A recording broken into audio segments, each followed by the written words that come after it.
Hello friends, आज का हमारा टॉपिक है ड्यूल नेचर ऑफ रेडिएशन। ये 12th क्लास का शायद सबसे अंडररेटेड चैप्टर है ईएमडब्ल्यू के बाद में।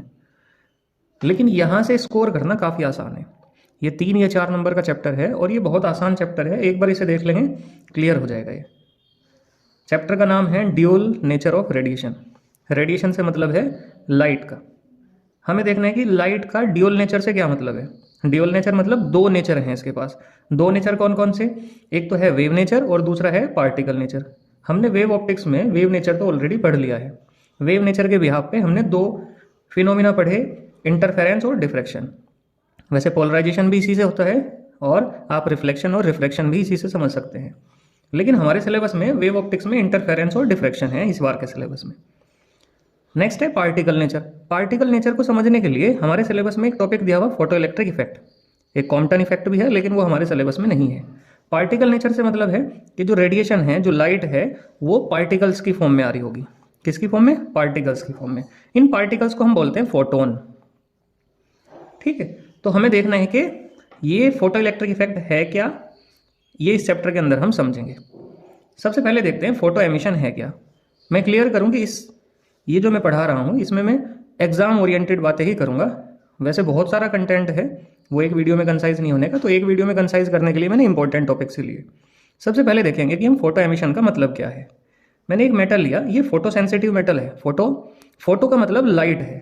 ठीक है, ये लाइट सेंसिटिव मेटल है, मतलब इसकी आयनाइजेशन एनर्जी काफ़ी कम होगी। फॉर एग्जाम्पल सीजियम हमने ले लिया।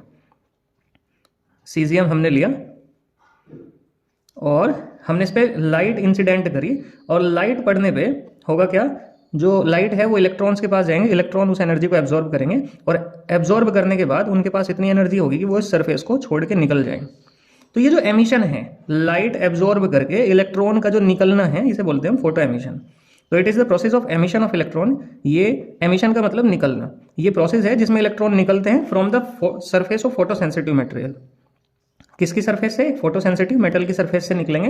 When a suitable radiation, radiation से मतलब है लाइट, फॉल्स ऑन इट, जब एक सुटेबल लाइट इस पे डलेगी सरफेस पे। ये बात ध्यान रखेंगे कि अगर लाइट की एनर्जी कम है तब ये एमिशन नहीं होने का। एक प्रॉपर एनर्जी की लाइट जब इस पे डलेगी तभी ये एमिशन होगा। कुछ टर्मिनोलॉजी हैं जिन्हें हमें समझना होगा। नेक्स्ट है वर्क फंक्शन। वर्क फंक्शन क्या है? अब समझो, मान लिया ये होगी सरफेस, इलेक्ट्रॉन है यहाँ। इलेक्ट्रॉन के पास एनर्जी अभी कम है कि वो सरफेस तक पहुंच जाए या उससे बाहर निकल जाए। तो इलेक्ट्रॉन को सरफेस तक पहुंचने में जितनी एनर्जी की जरूरत है उसे ही हम बोलेंगे वर्क फंक्शन। तो ये amount of energy required to an electron, एक इलेक्ट्रॉन को कितनी एनर्जी की जरूरत है कहाँ तक पहुंचने के लिए? Just to reach the surface, केवल सरफेस तक पहुंचना। अगर इससे थोड़ी सी भी एनर्जी ज़्यादा दे दी तो इलेक्ट्रॉन बाहर निकल के चला जाएगा। मतलब हमारी रिक्वायरमेंट वर्क फंक्शन के लिए यही है कि वो सरफेस तक पहुंच जाए। नेक्स्ट है थ्रेशोल्ड एनर्जी या फ्रीक्वेंसी। अब ये जो एनर्जी हमने दी, ये दी कैसे? ये हमने दी रेडिएशन की फॉर्म में। ठीक है, तो रेडिएशन की मिनिमम एनर्जी, ताकि इलेक्ट्रॉन कहाँ तक पहुंच जाए? सरफेस तक पहुंच जाए, उस एनर्जी को बोलते हैं हम थ्रेशोल्ड एनर्जी। तो ये जो एनर्जी है थ्रेशोल्ड एनर्जी, ये है रेडिएशन की एनर्जी, और रेडिएशन की भी मिनिमम एनर्जी रेडिएशन की जो इलेक्ट्रॉन को दी जाए ताकि इलेक्ट्रॉन कहाँ तक पहुंच जाए? सरफेस तक, उसे बोलते हैं हम थ्रेशोल्ड एनर्जी। आप थ्रेशोल्ड का मतलब समझो। थ्रेशोल्ड का मतलब है दहलीज, मतलब ये होगी दहलीज तक पहुंचाना इलेक्ट्रॉन को। अच्छा, उस एनर्जी के कॉरस्पॉन्डिंग जो फ्रीक्वेंसी होगी, क्योंकि हमें पता भाई एनर्जी किसकी फॉर्म में आएगी? एनर्जी फॉर्म में आएगी फोटोन की, और फोटोन की एनर्जी निकालते हैं हम E = h न्यू करके। तो वो मिनिमम फ्रीक्वेंसी एनर्जी की जिससे इलेक्ट्रॉन कहाँ तक पहुंच जाए? सरफेस तक पहुंच जाए, उस फ्रीक्वेंसी को हम बोलेंगे थ्रेशोल्ड फ्रीक्वेंसी। कैसे डिफाइन करेंगे? It is the minimum energy of the radiation to fall on the metal surface, जो मेटल सरफेस पे गिरनी चाहिए, so that electron just reach to the metal surface, ताकि इलेक्ट्रॉन कहाँ तक पहुंच जाए? केवल मेटल की सरफेस तक पहुंच जाए। और उस एनर्जी के कॉरस्पॉन्डिंग जो फ्रीक्वेंसी होगी उसे हम क्या बोलेंगे? थ्रेशोल्ड फ्रीक्वेंसी बोलेंगे। इसे हम न्यू नोट से रिप्रेजेंट करते हैं। तो ये जो है इस तरह से ये न्यू है। न्यू नोट का मतलब है थ्रेशोल्ड फ्रीक्वेंसी। अच्छा, अगर इससे ज़्यादा फ्रीक्वेंसी होगी, आप यहाँ पहले तो एक रिलेशन देखो कि एनर्जी डायरेक्टली प्रोपोर्शनल है फ्रीक्वेंसी के। जितनी ज़्यादा फ्रीक्वेंसी होगी उतनी ही ज़्यादा एनर्जी होगी। तो मिनिमम तो इतनी फ्रीक्वेंसी चाहिए। अगर इससे ज़्यादा फ्रीक्वेंसी होगी तो अब होगा क्या? इलेक्ट्रॉन बाहर निकल जाएगा कुछ काइनेटिक एनर्जी के साथ में। तो वर्क फंक्शन किसके इक्वल होगा? थ्रेशोल्ड एनर्जी के इक्वल होगा। वर्क फंक्शन इलेक्ट्रॉन को कितना काम करना पड़ेगा इस तरह से डिफाइन करेंगे, और थ्रेशोल्ड एनर्जी हम डिफाइन करेंगे कि रेडिएशन की मिनिमम एनर्जी क्या होगी।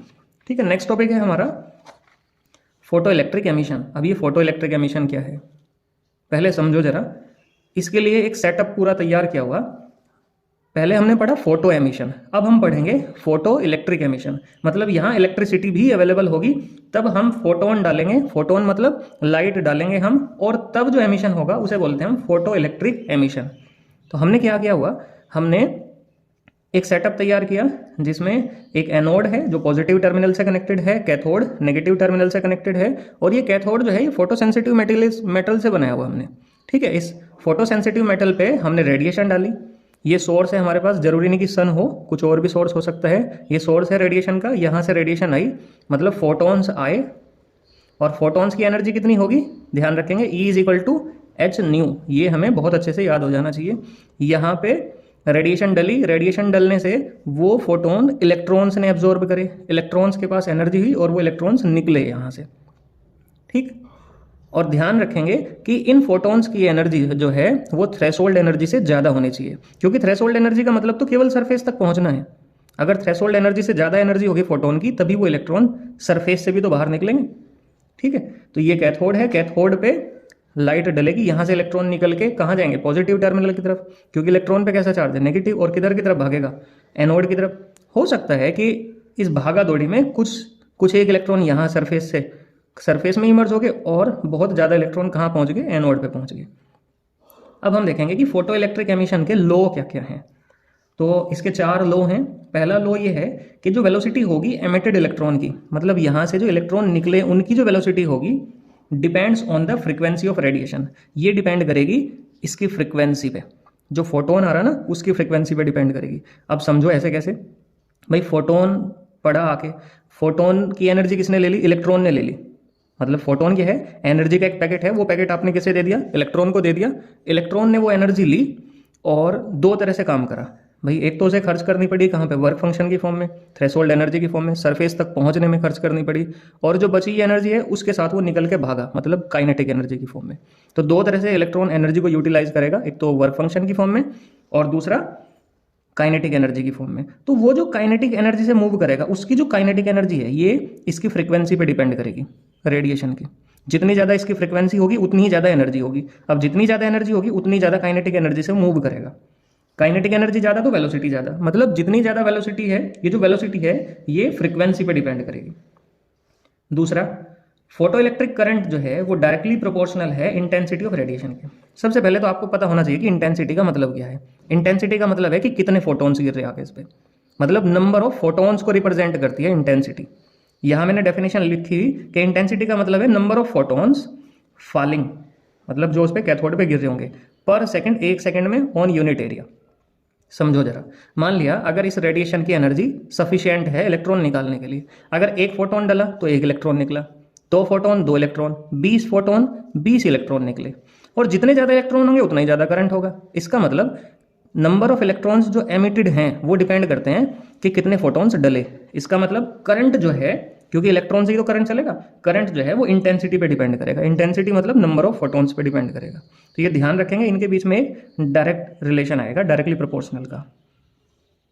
करंट किसके डायरेक्टली प्रोपोर्शनल है, इंटेंसिटी के। तीसरा लॉ क्या है, there is a minimum frequency of radiation.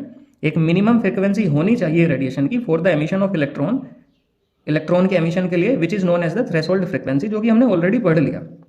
Threshold frequency में हमने क्या कहा कि भाई मिनिमम फ्रीक्वेंसी क्या है रेडिएशन की, ताकि इलेक्ट्रॉन सरफेस तक पहुंच जाए, और हल्की सी ज़्यादा फ्रीक्वेंसी हुई और इलेक्ट्रॉन निकल के बाहर भाग गया काइनेटिक एनर्जी के साथ में। तो ध्यान रखेंगे कि जो मिनिमम फ्रीक्वेंसी होनी चाहिए इस रेडिएशन की उसे हम थ्रेशोल्ड फ्रीक्वेंसी बोलते हैं। 4th पॉइंट, और जो बहुत इंपॉर्टेंट है, शायद बहुत ज़्यादा नेग्लेक्टेड भी है, इसका क्या मतलब हुआ, there is no time lag between incidence of radiation and emission of electron. जैसे ही फोटोन टकराएगा सेम उसी टाइम पे इलेक्ट्रॉन निकल जाएगा। मतलब ऐसा नहीं होनेगा कि वो रुकेगा एनर्जी लेके फोटोन की और बाद में फिर निकलेगा ना, ऐसा नहीं। जैसे ही इलेक्ट्रॉन ने फोटोन की एनर्जी ली वो तुरंत सरफेस से निकल जाएगा। यहाँ से मान लिया ये मेरे पास सरफेस है, ये उस पर फोटोन आके गिरा, तो जैसे ही ये फोटोन इस पर आके टकराया साथ के साथ इलेक्ट्रॉन निकल के भाग गया। कोई भी टाइम नहीं लगने का यहाँ पे, मतलब रुकने का ही नहीं वो यहाँ। तो ये कुछ लॉज हैं फोटो इलेक्ट्रिक एमिशन के। नेक्स्ट टॉपिक क्या है, आइंस्टीन की फोटो इलेक्ट्रिक इक्वेशन। ये काफी इंपॉर्टेंट टॉपिक है, न्यूमेरिकल ज्यादातर आपके यहीं से ही बनेंगे। आइंस्टीन ने क्या कहा, जो हमने ऑलरेडी पढ़ लिया ना वही आइंस्टीन ने कहा। एक्चुअली हमने आइंस्टीन की बात पहले ही बता दी क्या, कि ये जो इलेक्ट्रॉन्स हैं ये फोटोन की एनर्जी को दो तरीके से यूज़ करेंगे, मतलब एनर्जी ऑफ रेडिएशन, फोटोन की एनर्जी, रेडिएशन से मतलब लाइट, और लाइट चलेगी पार्टिकल की फॉर्म में। कौन से पार्टिकल? फोटोन। ठीक है, तो फोटोन को हम पार्टिकल मानते हैं लाइट का। Energy of radiation is use by the electron in two ways, दो तरीके से। पहला कौन सा? Work function. वर्क फंक्शन मतलब सरफेस तक पहुंचने में, और दूसरा to gain the kinetic energy, kinetic energy gain करने में। जब सरफेस तक पहुंच गया, अब ज़्यादा एनर्जी होगी तो वो सरफेस से निकल के भागेगा, निकल के भागा तो उसके पास कुछ काइनेटिक एनर्जी होगी। तो इसे हम, इसका मतलब फोटोन की जो एनर्जी है हम उसे दो तरह से लिख सकते हैं। फाई मतलब work function plus kinetic energy maximum. ये मैक्सिमम क्यों यूज करा? मैक्सिमम काइनेटिक एनर्जी वाला इलेक्ट्रॉन कहाँ पहुंचेगा? एनोड पे पहुंचेगा। ये बात ध्यान रखने की है। हो सकता है कि कुछ एक इलेक्ट्रॉन इधर उधर डायरेक्शन में चले गए हों और वो यहाँ इस जो इसकी वाल है कंटेनर की उसी से चिपक गए हों। ठीक है, तो जो मैक्सिमम काइनेटिक एनर्जी वाले इलेक्ट्रॉन्स होंगे वो एनोड पे पहुंच जाएंगे। आइंस्टीन ने क्या यूज करा यहाँ पे? Maximum kinetic energy. तो इसका मतलब फोटोन की एनर्जी दो तरह से, वर्क फंक्शन और काइनेटिक एनर्जी की फॉर्म में। एनर्जी फोटोन की कैसे निकालेंगे? E is equal to h nu. Work function कैसे निकालते हैं हम, या थ्रेशोल्ड एनर्जी, वो कैसे निकालेंगे? H nu note. New note है यहाँ पे थ्रेशोल्ड फ्रीक्वेंसी, और ये है फ्रीक्वेंसी ऑफ रेडिएशन। ध्यान होना चाहिए कि ये हमेशा ज़्यादा होगी किससे? थ्रेशोल्ड फ्रीक्वेंसी से। अगर ये ज़्यादा नहीं है तो एमिशन होने का भी नहीं। मतलब यार आप उसी की एनर्जी कम है रेडिएशन की, अगर रेडिएशन की एनर्जी कम है तो फिर क्या थ्रेशोल्ड फ्रीक्वेंसी रहेगी? मतलब कोई एमिशन नहीं होने का। तो ये तो ज़्यादा होनी ही चाहिए। जब आप एमिशन की बात करें तो आप ये श्योर रहना कि ये तो ज़्यादा होगी ही होगी। और काइनेटिक एनर्जी मैक्स, ये रिलेशन बना। अब कुछ रिलेशन पढ़ेंगे हम आइंस्टीन फोटो इलेक्ट्रिक इक्वेशन के। अच्छा, एक टर्म और रहेगी, स्टॉपिंग पोटेंशियल। अब ये स्टॉपिंग पोटेंशियल का मतलब क्या है समझो जरा भाई। ये तो हमारे पास एनोड हो गया। एनोड कैसा है? पॉजिटिवली चार्ज है। ये हमारे पास क्या है? कैथोड। कैथोड मतलब ये हमारे पास नेगेटिवली चार्ज है। हमने यहाँ लाइट मारी, इलेक्ट्रॉन यहाँ से निकला, इलेक्ट्रॉन निकल के किसकी तरफ भागा? पॉजिटिव टर्मिनल की तरफ, मतलब ये एनोड की तरफ भागा, जिसकी वजह से क्या हुआ? करंट चला।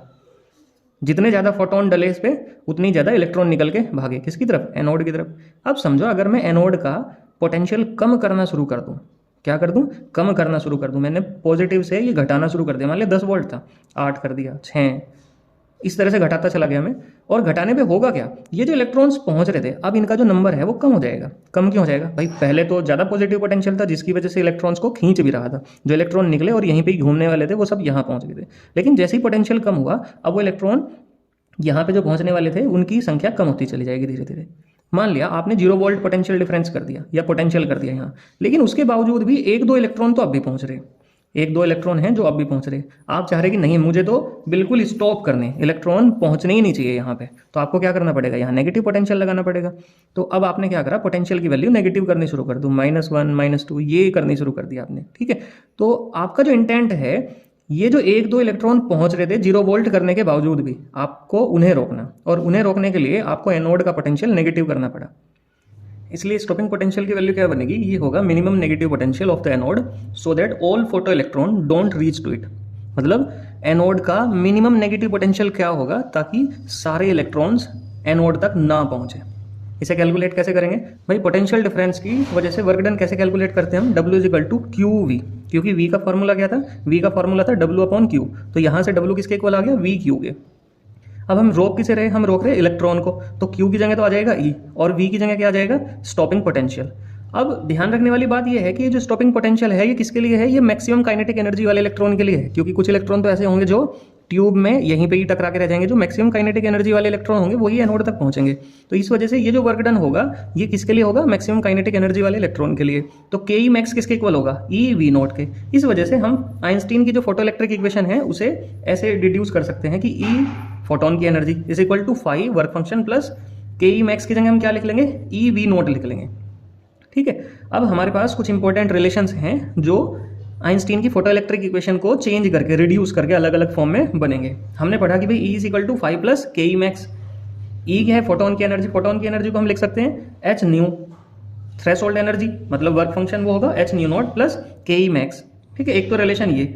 इसे अगर मैं इधर लेके जाऊंगा तो इन दोनों में से क्या होगा? H कॉमन आ जाएगा, nu minus nu not is equal to Ke max. एक रिलेशन ये बनेगा। तो यहाँ से न्यू माइनस न्यू नॉट की वैल्यू Ke मैक्स, H इधर मल्टीप्लाई से डिवाइड में आ जाएगा। भाई न्यू क्या है? फ्रीक्वेंसी। फ्रीक्वेंसी कैसे कैलकुलेट करते हैं? फ्रीक्वेंसी कैलकुलेट करने का तरीका है velocity upon lambda is equal to किसके इक्वल होगा? फ्रीक्वेंसी के। ठीक है।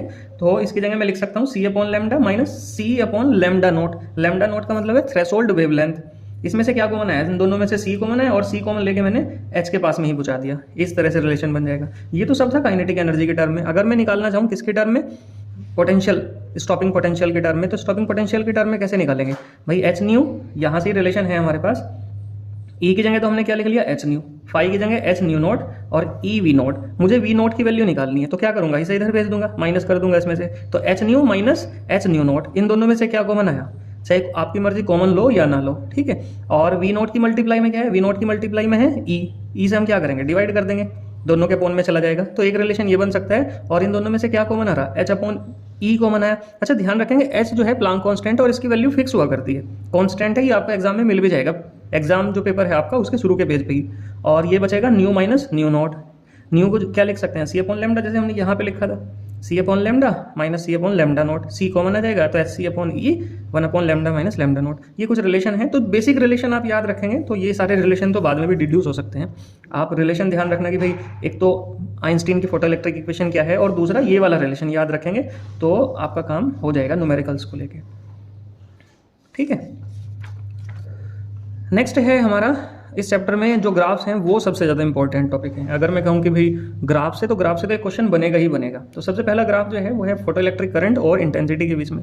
हमने अभी पढ़ा कि इंटेंसिटी है नंबर ऑफ फोटॉन्स, जितने ज़्यादा फोटॉन्स आएंगे उतने ही ज़्यादा इलेक्ट्रॉन निकलेंगे और जितने ज़्यादा इलेक्ट्रॉन निकलेंगे उतना ज़्यादा ही करंट होगा। इसका मतलब करंट डायरेक्टली प्रोपोर्शनल है इंटेंसिटी के, जितनी ज़्यादा इंटेंसिटी उतना ही ज़्यादा करंट। तो इनके बीच में जो ग्राफ होगा एक स्ट्रेट लाइन होगा और ओरिजिन से पास होता होगा। ओरिजिन से पास इस वजह से कि अगर इंटेंसिटी जीरो है मतलब जीरो फोटोन आ रहे, मतलब फोटोन आ ही नहीं रहे। अब जब फोटोन नहीं आ रहे होंगे तो इलेक्ट्रॉन कहाँ से निकलेंगे, इलेक्ट्रॉन नहीं निकलने तो करंट भी नहीं होने का। इस वजह से ओरिजिन से स्टार्ट हुआ।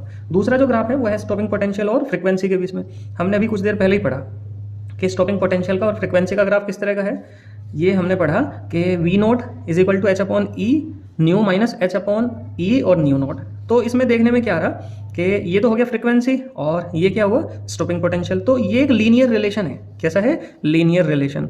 तो हमने जो मैथ्स वाले होंगे उन्हें पता होगा y is equal to M X plus C. इससे कंपेयर कर लेंगे तो m तो हो जाएगा स्लोप। भाई y की जगह क्या है, वी नोट है, x की जगह क्या है, न्यू है, ठीक है। तो x का जो कॉफिशिएंट वो स्लोप हुआ करता है, यहाँ न्यू का जो कॉफिशिएंट है वो है h अपॉन ई, ठीक है। तो h अपॉन ई ये बन गया। तो इस तरह से हमने तीन अलग अलग मेटल्स के लिए ग्राफ बनाया। ये स्टॉपिंग पोटेंशियल हमने y एक्सिस पे रखा और फ्रीक्वेंसी हमने x एक्सिस पे रखी। हो सकता है कि आपस में इंटरचेंज हो जाएं, अलग अलग ग्राफ आपको मिल सकते हैं। अगर स्टॉपिंग पोटेंशियल y एक्सिस पे है तो ध्यान रखेंगे स्लोप जो होगा वो होगा h अपॉन ई। ये ध्यान रखने वाली बात है। अब ये देखने में आ रहा कि लीनियर रिलेशन था।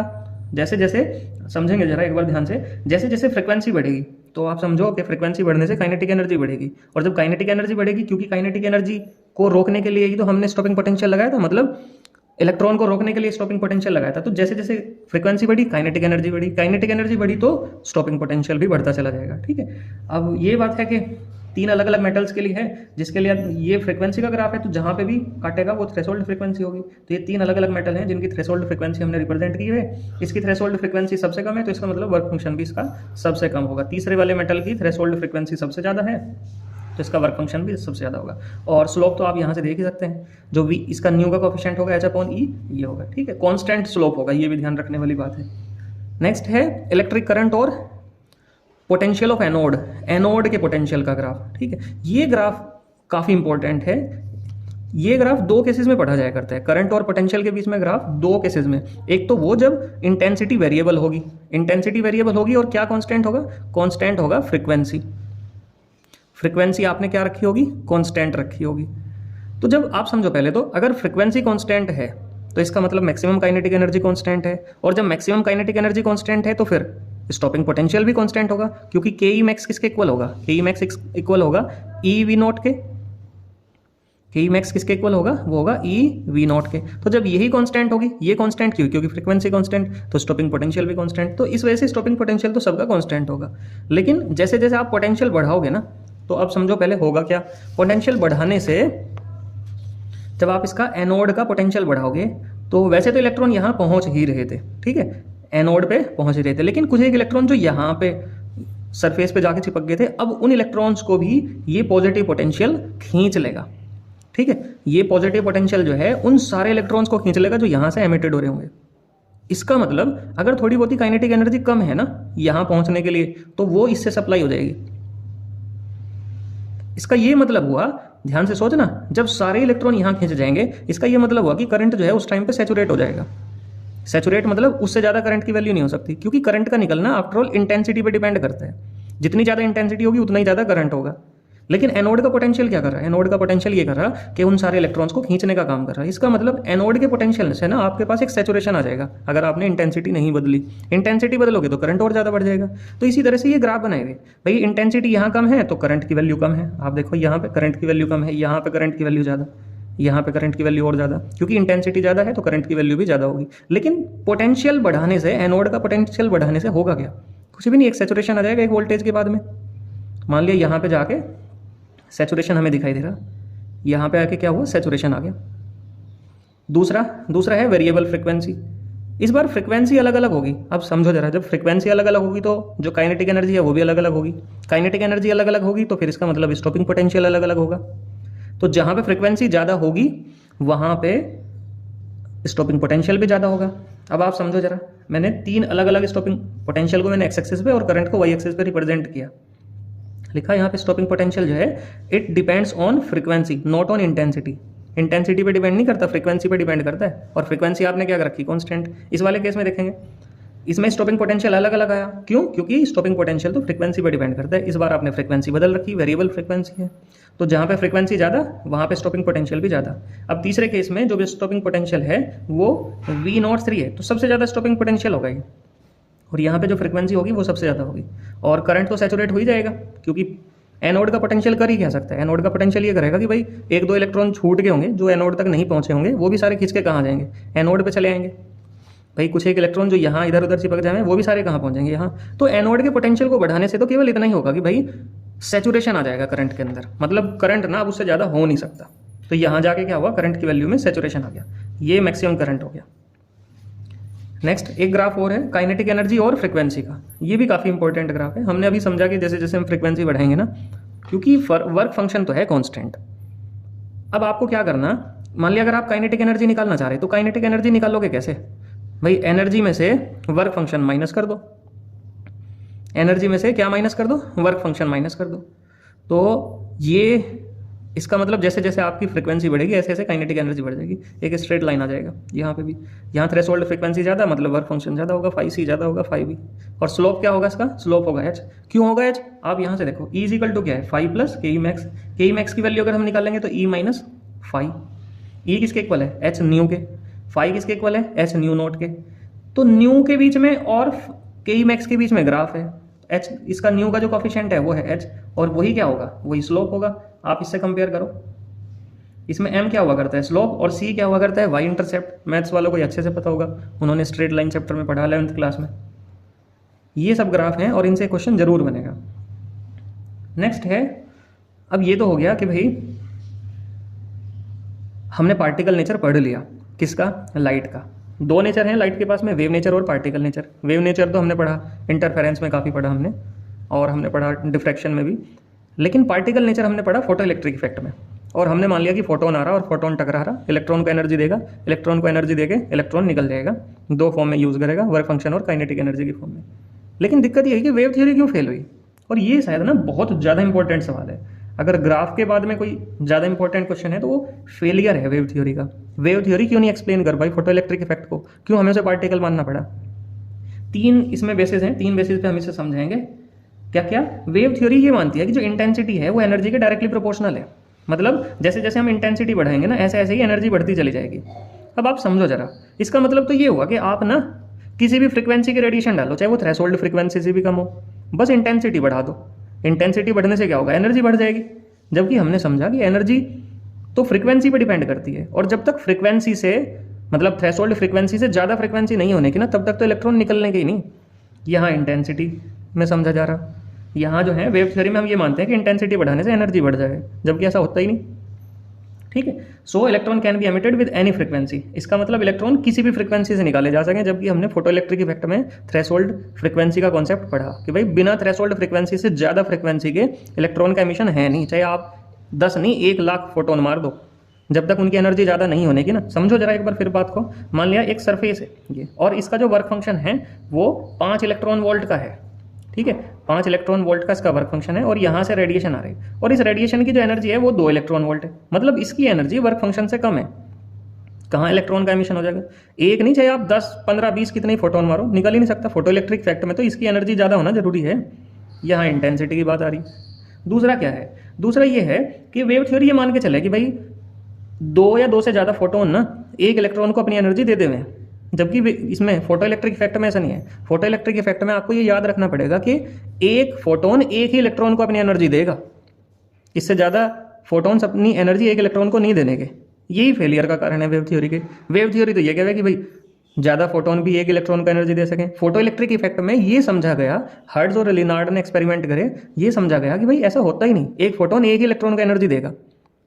नेक्स्ट क्या है? नेक्स्ट वेव थ्योरी तो ये मान के चले कि जैसे फोटोन आएगा, टकराएगा, इलेक्ट्रॉन को एनर्जी अपनी एनर्जी देगा, तो इलेक्ट्रॉन ना कुछ देर के लिए यहाँ रुकेगा किस लिए? कि भाई और फोटोन की भी एनर्जी ले सके वो, जबकि ऐसा वही नहीं करता। फोटो इलेक्ट्रिक इफेक्ट में आपने जो 4th लॉ पढ़ा था फोटो एमिशन का, वो ये पढ़ा था कि इंसिडेंस ऑफ फोटोन और एमिशन ऑफ इलेक्ट्रॉन में कोई टाइम लगता नहीं। There is no time lag between the striking of photon and emission of electron. जबकि वेव थ्योरी ना कुछ और मान के चले, वेव थ्योरी इसे समझा नहीं पाती बात को, ठीक। तो ये बहुत इंपॉर्टेंट है, 3 पॉइंट आप इन्हें ध्यान रखेंगे। वेव थ्योरी क्यों फेल हुई, ये क्वेश्चन काफ़ी बार बना एग्जाम के लिए। और लास्ट जो टॉपिक है हमारा वो है डी ब्रोगली हाइपोथेसिस। अब डी ब्रोगली हाइपोथेसिस क्या है? पहली बात तो आपको ना पता होना चाहिए हाइपोथेसिस क्या है। हाइपोथेसिस वो थ्योरी है जिसका एक्सपेरिमेंटल प्रूफ नहीं है, बस आपने ना कागज में उसे कर दिया और आप दिखा दिया लोगों को कि भाई हाँ ठीक है ये हो गया, जबकि उसके लिए आपके पास कोई प्रूफ नहीं है एक्सपेरिमेंटली, उसे आप हाइपोथेसिस बोलते हैं। डी ब्रोगली ने क्या माना? डी ब्रोगली ने कहा कि भाई जैसे रेडिएशन है, रेडिएशन के पास 2 नेचर हैं, पार्टिकल का नेचर भी है और वेव का नेचर भी है। तो इस वजह से इसी तरह से भाई डी ब्रोगली ने क्या कहा? डी ब्रोगली ने कहा कि जैसे रेडिएशन के पास 2 नेचर है ना, पार्टिकल नेचर भी है और वेव नेचर भी है, इसी तरह से उसने माना कि भाई मैटर के पास पार्टिकल नेचर तो ऑलरेडी है ही है, दूसरा उसके पास वेव नेचर भी होगा, और जो उस मैटर की वेव बनेगी उसे हम मैटर वेव बोलेंगे। उसने उसकी ही वेवलेंथ कैलकुलेट करने का काम करा। मतलब उसने कहा कि as radiation has dual character, radiation के पास ड्यूल कैरेक्टर है पार्टिकल और वेव नेचर का, similarly metal has dual character, matter के पास भी ड्यूल कैरेक्टर होगा, और मैटर की जो वेव होगी उसे हम क्या बोलेंगे? मैटर वेव बोलेंगे। और उसने उसी की वेवलेंथ निकालने का काम करा, जिसका नाम फिर उसी के नाम पे रखा गया डी ब्रोगली वेवलेंथ। कैसे कैलकुलेट करी एक बार इसे समझ लें। भाई हमें पता कि अगर फोटोन के लिए मैं बात करूं, फोटोन की एनर्जी निकालते हैं E = h न्यू से। न्यू है c/λ, हमने पढ़ रखा, ठीक है। h c/λ बन गई फोटोन की एनर्जी। अब जब फोटोन का अगर मैं मास एनर्जी रिलेशन निकालूं तो आइंस्टीन का मास एनर्जी रिलेशन क्या कहेगा? ये कहेगा कि जब एक फोटोन ना एनर्जी में कन्वर्ट होगा तो वो देगा mc² एनर्जी। मतलब अगर कोई मास है और वो टोटली किस में कन्वर्ट हो जाए? एनर्जी में कन्वर्ट हो जाए, तो कितनी एनर्जी देगा वो? E = mc²। ये फोटोन है, एनर्जी में कन्वर्ट हुआ, तो इसका मतलब ये दोनों रिलेशन इक्वल होने चाहिए। ये भी फोटोन की एनर्जी है और ये भी फोटोन की एनर्जी हो जाएगी। तो ठीक है, तो hc/λ किसके इक्वल हो गया? mc² के हो गया। c से एक पावर तो कट गई, क्या बचा? h/λ = mc, h/λ = mc। अब c क्या है? c है फोटोन की स्पीड, मतलब स्पीड ऑफ लाइट। लाइट किसकी फॉर्म में चल रही? पार्टिकल की फॉर्म में। पार्टिकल की फॉर्म में चली तो ध्यान रखेंगे ये है फोटोन की स्पीड। अब मान लिया फोटोन की जो स्पीड है उसे मैंने रिप्लेस कर दिया मैटर के लिए, किससे? v से। भाई फोटोन भी एक पार्टिकल है, मैटर भी एक पार्टिकल है, और मान लिया हमारा जो मैटर है, हमारा जो पार्टिकल है, सपोज इलेक्ट्रॉन है, इलेक्ट्रॉन की स्पीड हमने कितनी मान ली? v। तो c की जगह हमने क्या लिखा? v। mv आपको ध्यान होना चाहिए, मास इंटू वेलोसिटी किसके इक्वल होगा? लीनियर मोमेंटम के। तो अगर मुझे लैम्डा की वैल्यू निकालनी है ना, आपस में इंटरचेंज कर लूंगा मैं, तो लैम्डा = हो जाएगा h/p। तो ये फॉर्मूला आया डी ब्रोगली वेवलेंथ के लिए। डी ब्रोगली वेवलेंथ किसकी वेवलेंथ है? मैटर वेव की वेवलेंथ है, ठीक है। अब कुछ और रिलेशंस भी हैं डी ब्रोगली वेवलेंथ के लिए, हमारे पास इससे अलग भी रिलेशंस हैं। अगर मैं काइनेटिक एनर्जी की टर्म में निकालना चाहूँ तो कैसे निकालूंगा? भाई काइनेटिक एनर्जी का फॉर्मूला है 12mv²। करा क्या? m से ही मल्टीप्लाई कर दिया, m से डिवाइड कर दिया, m और m मल्टीप्लाई हो गया, बन गया m²। m² v² को मैं mv² लिख सकता हूँ, ठीक है। अपॉन में एक m हो गया, mv किसके इक्वल बन गया? p के, तो ये बन गया p²। अपॉन में 2m है ही है, तो ये 2m इधर k की मल्टीप्लाई में चला जाएगा, तो 2mk, और इधर बचेगा p²। जब मैं रूट लूंगा तो p = हो जाएगा √2mk। क्या करना, lambda is equal to H upon p है, पी की जगह किसे रख देंगे, इसे रख देंगे, तो H upon under root 2m के बन जाएगा। अब सपोज करो कि मान लिया वो जो इलेक्ट्रॉन है ना जिसकी हम वेवलेंथ निकालना चाह रहे हैं, मतलब मैटर वेव, उस इलेक्ट्रॉन को हमने एक्सेलरेट करा v पोटेंशियल डिफरेंस से। हमने अभी कुछ देर पहले ही पढ़ा कि अगर आप ना वर्क डन निकालना चाह रहे हैं पोटेंशियल डिफरेंस की वजह से, तो वो होगा आपका QV, और इस QV की वजह से आपने उसे एक्सेलरेट करा तो मतलब काइनेटिक एनर्जी आई उसके पास। तो काइनेटिक एनर्जी कितनी हो जाएगी, EV, Q की जगह क्या आ गया E मतलब इलेक्ट्रॉन का चार्ज, और V तो वो पोटेंशियल डिफरेंस है ही, तो K की जगह आप क्या करेंगे, K की जगह आप EV रख देंगे। क्या बना आपके पास, lambda is equal to H upon under root 2m, K की जगह आपने EV रख दिया। ध्यान से देखो थोड़ा सा, H क्या है, प्लांक कॉन्स्टेंट, वो भी कॉन्स्टेंट है, 2 भी कॉन्स्टेंट है, M mass of electron, E electron का चार्ज। इलेक्ट्रॉन का चार्ज कितना हुआ करता है, एक बार सोच के बताओ, ये होगा 1.6 इंटू 10⁻⁻⁹। तो ये तीनों चारों तो कांस्टेंट ही हैं, बचा अकेला V। तो इसका मतलब अगर मैं इनकी वैल्यू यहाँ रखता हूँ तो ये बनेगा 12.27 एंगस्ट्रॉम, और एंगस्ट्रॉम का मतलब हुआ करता है 10⁻10 मीटर, ठीक है, और रूट भी बेचारा बचा रह जाएगा। तो इस तरह से आप डी ब्रोगली वेवलेंथ को कैलकुलेट कर सकते हैं। जल्दी मैं एक वीडियो और बनाऊंगा जिसमें ना इस चैप्टर के न्यूमेरिकल्स होंगे, ग्राफिकल मतलब ग्राफ से भी होंगे, और आइंस्टीन की फोटो इलेक्ट्रिक इक्वेशन और डी ब्रोगली हाइपोथेसिस। ध्यान रखेंगे 3 ही तरह के इसमें न्यूमेरिकल हैं। कौन कौन से न्यूमेरिकल्स हैं भाई, एक तो न्यूमेरिकल बनेंगे आपके आइंस्टीन की इक्वेशन से, ठीक है, दूसरा ग्राफ से, ग्राफ भी किसके लिए होगा, ग्राफ भी इसी के लिए होगा, आइंस्टीन की फोटो इलेक्ट्रिक इक्वेशन, और तीसरा डी ब्रोगली हाइपोथेसिस। तो इनसे क्वेश्चन बनने वाले, तो 4 नंबर का तो चैप्टर ही है। अब इसमें से मेरा अंदाजा ये है कि 2 नंबर का तो न्यूमेरिकल आएगा और 2 नंबर का थ्योरी का क्वेश्चन आएगा। और 2 नंबर में थ्योरी के क्वेश्चन में आने के कौन कौन से चांसेस है, एक तो फेलियर ऑफ वेव थ्योरी, ठीक है, और दूसरा है आप यहाँ से ध्यान कर सकें कि कोई भी कॉन्सेप्चुअल क्वेश्चन वो पूछ सकता है, या तो डी ब्रोगली हाइपोथेसिस से पूछ सकता है या आइंस्टीन की फोटो इलेक्ट्रिक इक्वेशन से, और इसमें क्वेश्चन ज़्यादा है नहीं चैप्टर में, ठीक है। इस तरह से हम इस चैप्टर को तैयार कर लेंगे, और इसे अंडर रेट मत समझा करो यार, ये तो आपको नंबर दिलवाने का बहुत आसान तरीका, फ्री में नंबर दिलवाएगा तो, ठीक है। अभी के लिए इतना ही, जल्दी दूसरी